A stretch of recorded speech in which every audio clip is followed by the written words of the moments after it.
વેચાણ કરતા બુટલેગરને ત્યાં એસએમસીની ટીમ દ્વારા દરોડા પાડવામાં આવ્યા। એસએમસીના કઠલાલ વિદેશી દારૂના બુટલેગરને ત્યાં દરોડા। ઇન્દિરાનગર વિસ્તારમાં એસએમસીના દરોડા। પાસ પરમિટ વગરનું વિદેશી દારૂનું વેચાણ કરતા બુટલેગરને ત્યાં દરોડા। દારૂનું વેચાણ કરતા 2 લોકોને એસએમસીની ટીમે ઝડપી પાડ્યા।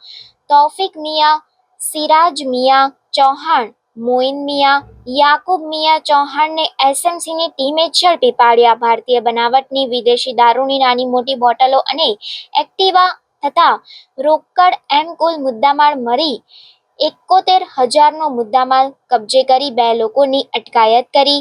દારૂનું વેચાણ કરતો બુટલેગર યાસીન મિયા ઉર્ફે મોન્ટુને વોન્ટેડ જાહેર કરી આગળની વધુ તપાસ હાથ ધરી।